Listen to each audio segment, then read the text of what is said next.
Ya sen oyun mu oynuyorsun? Oynamıyorum sen.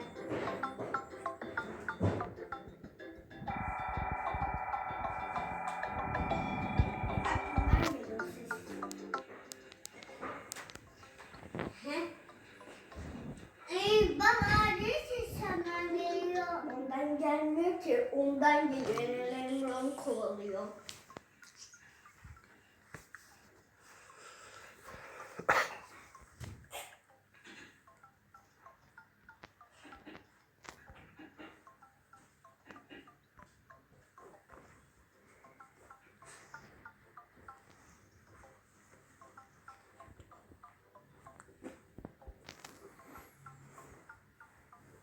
Özgürlüğünü bizim kaşarını nereden aldı?